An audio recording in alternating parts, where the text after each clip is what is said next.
Everyone up? Hey everybody, Tina Campbell, the New York regional partner of Master Networks. Been doing these lunch and learns for a few weeks now. It's been really interesting because we're getting on board some of our members and other people to help entrepreneurs and other business people to grow and pivot during this time. And I'm really hoping that I do believe these lunch and learns will stand the test of time even after. But right now, we're hoping to relay some tips and techniques and tactics because we're all transitioning to this new normal, and that's why I'm really excited to have Paul Akins on the Zoom recording with me, the Lunch and Learn, because he's going to be talking about management versus leadership, the keys to success in this new norm. So welcome, Paul. Thank you for coming on. Hi, good to see you, Tina. Thanks for having me. Absolutely. Tell us about yourself. So let's see, I joined the Army right after high school. So that was kind of my first, exposure to what most people would think of as formal leadership. Right. Went around the world, got to see a lot of fun and interesting places, not all by choice, and ended up back in my hometown. And I've been working in the corporate world ever since. I have a full-time job in the construction industry, and I'm lucky enough to work for a company who really believes that leadership is what makes the difference between a good company and a great company. You can get by without it, but when you look at those companies that have really made that transition between good and great, there's been a lot of studies that show that real leadership is what makes that difference. So Sure. our company actually developed some internal leadership training and partnered with a couple of other partners, the Leadership Institute, which I went out to Colorado for a week-long intensive. And then they partnered with the University of Minnesota. And I was lucky enough to be chosen for an 18-month executive leadership program that was geared towards, this is a construction industry where you don't normally think about that type of leadership. And it's really made a difference in how I operate and how my teams operate. And I bring a lot of that into, as you know, Traci and I have our own family business together. So we bring a lot of that into how we operate with our teammates. That's amazing. You know what? It's not just that I think you were lucky to get picked, or that I think you've taught yourself, and seen and modeled really leadership. I think that's because that's one thing I noticed about you also when we first met, is that I think you model what you've learned in the businesses that you have and your family, and I think it's really amazing. So that's why I was so happy to have you come on and talk about leadership, because I think you kind of epitomize that. Well, thank you. It's very flattering. And it's actually one of the attributes of, leadership. One of the things I'm going to talk about is, can leadership be learned? A lot of people think that leadership is just, you're a born leader. And some people might be, but it's something that can be learned and taught and fostered and improved on. Great. Did you want to share your slides with us? Yeah, I have hopefully it will be insightful and it will be of value. Let me go ahead and share my screen as soon as I figure out how to get back down to this. And while you do that, it's like, I think that's really important when you say that people say, well, leadership can, some people are born like that. Well, you know what, like you said, I think some people have certainly dynamic personalities and people want to follow them, but where are they following them, right? It's kind of, that's part of it. That they know where they're going, and that's because otherwise you don't want to follow somebody into the brink, right? Yeah, just because somebody's ahead of you doesn't necessarily mean they're a leader. Right. You have to be careful about who you're following as well. So can you see my screen now? Yes. Great. So, one of the things people always talk about is management and leadership, and is there a difference, and what is the difference? And, there's a lot of different definitions. This came from Harvard Business Review. For me, the easy way to think about it is that management has to do with processes and procedures and delivering results. Leadership is about leading individuals, about teams, about people, and change. Management is about complexity. Leadership is about change. And right now, what we're all going through, how much has our work environment changed in the past month? And how much is it going to continue to change? So this is where leadership is really going to make a difference for a lot of people that are trying to figure out, what does new normal look like on the other side of this? There's Right. some good things that are happening to us right now amongst all of the bad. And if we can pick those out and decide what they are and how we're going to leverage them, it's going to give us a much better chance of success. So I again, agree. I said one of the questions is, can you learn leadership? It's just, if you're not born a leader, are you destined never to be in a leadership position? And that's not true. Leadership can be learned. And the model that I was taught in my company was what we call the 3 pillars of leadership. And your worldview, your foundation of how you see the world is what you build on.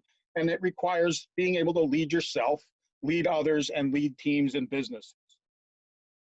So what's the definition of leadership? There's been a bunch of them. They've changed throughout the years. The military has a pretty simplistic definition. Basically go out, get it done, doesn't matter how. That was the earliest definition I was exposed to. The current military definition takes into account, improving the organization and providing purpose and direction. It's not just a get the job done type of thing. But the definition that we use in our business is influencing behavior in a manner that positively impacts your own success and the success of others. And we wanted a simple definition that allowed us to have something to work with and to be able to define whether or not certain things we were doing fell within that leadership window or not. So I'm just going to kind of a quick overview, and there's no way I can cover enough information in here. Each one of these bullet points you could spend an hour on. Absolutely. So on the leading self, there's some core competencies that if you concentrate on 3 or 4 things, there's hundreds of things you can do to lead yourself and to be a better example. But one of them is to understand your worldview. How do you see the world? What is it that has shaped your perception? What experiences have you had? What education have you had? Good, bad, or indifferent. Everything you've been through shapes how you see the world and colors all of your perceptions. So if you're going to be a leader, it's your responsibility to be open-minded and to be able and willing to broaden or change your worldview, your lenses you see the world through as you get new information. Have you demonstrated that you own your own role? If you're in business with other people and they don't see you demonstrating ownership, it's not going to be easy to get them to follow you. And this is kind of the lead by example. Do you take initiative? Do you measure success by the team? You're not just looking at individual accomplishments. I did this, I did that, but the team did this, and are you able as a team player to see the bigger picture and how you interact with the other team members and how you all fit into the bigger picture? Some other things with leading self that you've got to be able to be good at in order to effectively be seen as a role model of leader is communication. Can you effectively communicate? Active listening, as you know, Tina, is something that we stress a lot in Master Networks. And are you listening with the intent to respond or with the intent to understand? And Correct. that's a skill all in itself that you can spend hours and hours learning and practicing and improving on. Seeking alternative perspectives, sharing your viewpoint with courage. You're sitting around a table sometimes and you ask for alternative viewpoints. And if you haven't made an environment where it's safe for somebody to offer an alternative viewpoint, you don't just want a bunch of people that are going to agree with you. You need those alternative viewpoints. And having the courage yourself to offer them is a sign of leadership. And then one that really is required, and this is what you alluded to, is owning your own personal and professional development. Personally, I've always sought out opportunities to improve myself, to learn more about leadership, to learn more about my profession, my industry. And one of those things is to proactively find a coach, find a mentor, and have a purposeful plan for your self-improvement. Reading self-improvement books haphazardly is great. You're going to get some information. But if you develop a purposeful, thought-out plan of what skills you want to improve, what it is that you're working on, and have a mentor or a coach that can help guide you, you're only going to be that much successful. So once you've gotten to the point where you feel like you're in control of your own self and your own leadership of your life and you're not haphazardly spinning out of control, now we start talking about leading others. And one of your responsibilities as a leader, once you have a team that reports to you, is to provide this engaged and supportive leadership. You have to give, I had a boss of mine, to sum this up, He said people need two things from you. They need to know what's expected of them and how are they doing. If Right. they don't know that, they're lost. So you Yeah. have to provide direction. You have to provide feedback and coaching. And you have to develop people through delegation.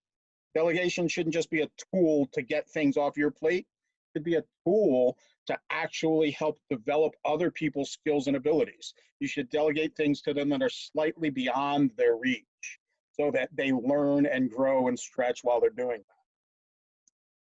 These are great. Support high expectations. You know, belief in somebody is so powerful. I've achieved some things that I hadn't even thought of in my career because somebody else thought I could. You know, it wasn't because I said I want to do this. Somebody else said, hey, I think Paul's the guy to do this. Let's give him a chance. Yeah. So when you think about the other person and take into account their skills, their abilities, their interests, and what they're capable of, and you make it more about them than about you, you're actually giving them a much higher chance of success. And one of the other hard ones sometimes when you're in a leadership position that has hiring and firing responsibility, it's not a fun thing to do, but when you have a player on the team who is detrimental to the team, you got to make that decision quick because it can really hurt the morale of everybody else if they see that you're willing to let somebody who's hurting the team remain on the team. You know, of course, you got to give people a chance to fix things, but once you've determined that it's a decision that's got to be made, it doesn't make it any better to make it. I mean, have you heard the saying, hire slow and fire fast? Yes, absolutely. Don't just hire a body to fill a position. You're going to regret it later. Correct. Spend months digging through candidates, find the person. You know, we always say hire the person, not the skills. Right. I can hire somebody with an amazing attitude and an amazing work ethic and teach them whatever I want to teach them. When somebody's attitude sucks, I can't get rid of that. Exactly. And then leading teams and businesses. Once you're up to, you know, leading a business and you've got several other teams working for you, this is where that vision sometimes comes in that people, you know, leaders are the ones up in the trees pointing out directions and the managers are the ones forging the paths to get through the forest. And they look to you to develop a strategy that's going to deliver results. They want to be on a winning team. So you've got to be willing to change course. You know, leaders aren't always right. Just because you've been put in a leadership position, don't assume you're infallible. Turn to the people around you and get their input. Plan, do, review. When something's not working, make course correction. Your team wants to win. Don't lead them down a path that's no good for them. And sound systems thinking, that's a whole other course we took. And it's based on understanding how everything in a system connects to and influences and changes the behavior of other things in a system, the law of unintended consequences. So to be able to actually look at a whole system while you're making decisions is a skill that you could spend an entire year in a course studying it. We had 2 days. It was kind of fun. And then part of building and leading high-performing teams is that, you know, it's a shared vision. You're not just creating a vision and handing it to the team. So some of the best ways to do this I've seen is, you know, get everybody in a room and write down every idea you can think of, brainstorm, and work together for the vision for your team's future. Leaders' intent is something that we used in the military that our company decided to bring in-house to the company. And it's just a very simple, and there's a process for it. If anybody's interested, I can share that later. It's a very simple way to just give your intent, what you intend to do, how you intend to do it, what results you intend to get, and by what means. And it's kind of direction and guardrails that allows people to make their own decisions. As long as they know what your intent is, they don't have to check with you on every decision. And it really does empower people to make decisions on their own, and it helps teams perform at a much higher level. And developing employee engagement, anytime you get a chance to do things to build that relationship within an organization where you know each other and actually are engaged with each other on a personal level, you're going to have a much better chance of success. A couple more bullet points. And one of them I think you're going to love, and this is actually right out of our company manual, says be a master networker. If you want to be a leader, you've got to be a networker. You've got to be able to create meaningful relationships and connect people. And Tina, you're one of the best that I've ever seen at connecting. Oh, thank So you. I love the fact that you do that. You want to have relationships not just with your team members, but with your competitors. That co-opetition, I put that in there. That wasn't in our company manual.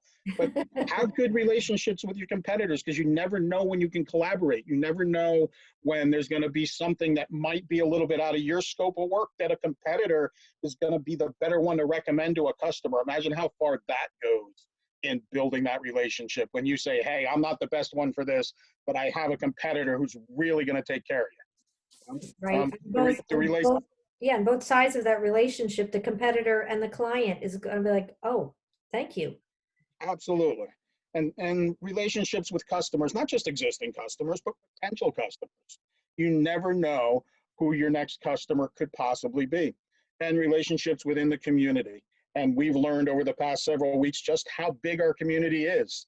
And we're having Zoom meetings in California and Colorado and Washington State and Florida. I was in 3 different states before noon today. That's great. How cool is that? And as we say, you're only one relationship away from changing your future. So the relationships and being a key networker are so important in being able to lead a team and a company. I agree. And long-term improvement. If you're just staying at the status quo, if you get good at what you do and then just hang out there, you're going to get bypassed.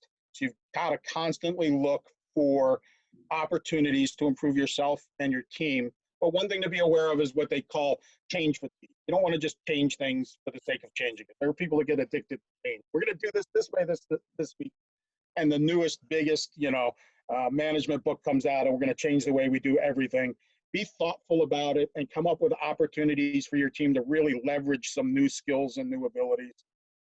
And one that is really important to me, make it safe for people to make mistakes. Don't make people so afraid of making a mistake that they never achieve any progress. Mm-hmm. You don't get progress until you're outside your comfort zone. So you've got to be able to give people the ability to take some calculated risks, and where that if they make a mistake or they fail, it's not going to kill the company, it's going to be devastating. But they have the opportunity to take that calculated risk and to learn from their mistake. I know I've learned a lot more from my mistakes than my successes. Exactly. Exactly. Yeah. And then, this is my last bullet point I'll finish up with, and that's one of my favorites is Simon Sinek's Start With Why. The team has to have a compelling why they're doing what they're doing, other than just making the bottom line better. Right. Profits are great, but when you know why you're doing what you're doing, Traci and I love doing what we do because we know we're positively impacting the lives of other people. That we know that every interaction we have with a customer leaves them better off than before.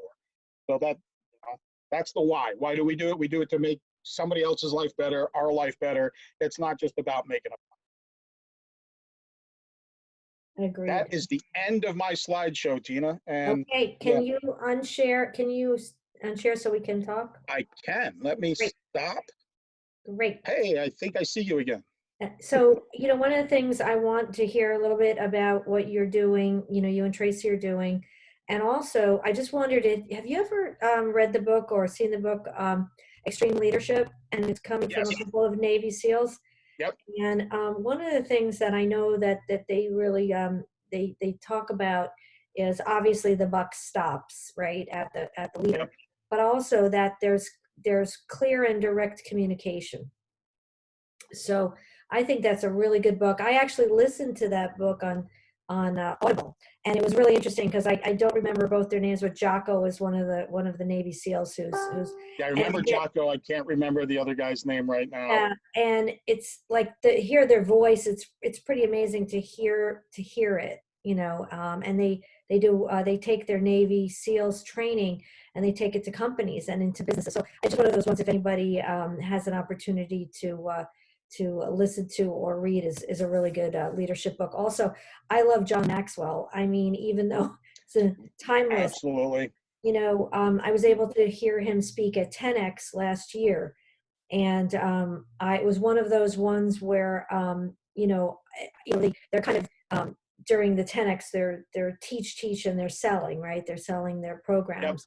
And with his, is the only one that I was just like, okay, I have to buy because I want Yeah, to, he's one of my favorites. I was lucky enough to get to meet him at an event once. And, yeah, the 10 irrefutable laws of leadership. I yeah, mean, I he's got love so it. much good stuff out there. Yeah, Jim Collins is another big favorite of mine. can you say, Good. Jim can Collins, good to you, great, built to last. And they're really good resources as well. yeah, and I think that's is when you need to pick up something even after you've read it. You can go back. Just with John Maxwell, it's funny. I met him also. And that's a funny story, which I won't. I'll leave everybody to ask me about it. It's a pretty funny story. So I wanted you to tell me and tell everybody else what you and Trace, because you said about your business, your family business that you're growing. Can you just tell me a little bit about that? Sure, the business is called Vive. It was actually started by a close friend of ours. It's headquartered out of Connecticut. And what we do is negotiate with people's service providers, both for homes and businesses, for services that they're already paying for, that they're happy with, that they just want to pay a little bit less for. So our team of negotiators goes in, and because we represent a larger group of people, and because some of our negotiators know some of the tricks of the trade, we can get a better deal than most people can on their own. And we've had success of saving, individual families. We just got an email yesterday.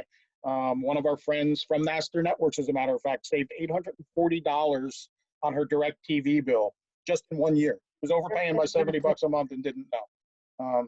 And we've saved some pretty large corporations upwards of $500,000 on some of their expenses. So it's satisfying to know we're putting that money back to their bottom line, especially in today's times. That might be an employee they don't have to lay off. Could be a bonus they can give next year that they might not otherwise have had to do that. Or So invest it makes some us or feel invest. good to know that we're able to help. That's great. So what we're going to do is we're going to put your contact information in the description of this video. So if people want to contact you, you'll give me that information to add on there. And then, I'm sure like speak to you about leadership, about what's happening in what you're growing, your company. And, I'm just really thank you so much for, coming on. It was one of those ones that, I think you remember, I was like, I want to talk to you and I want you to tell people about this because I know that eventually what I'd love to do is have you do a workshop on this a little bit more, a little bit longer and a little bit more in depth if that's okay with you. Absolutely, I would love to. And anybody who wants to get in touch with me, that I've got more in-depth material on any of the bullet points, and I'd be happy to make the PowerPoint available if anybody would Great. like it. And as we say, face-to-faces, having a face-to-face with you would really, people should do that. So we'll have people contact you for that. And just thank you so much for coming on, Paul. Appreciate it. Thanks a lot, Tina. Always good to see you. See you Awesome. again soon. Okay.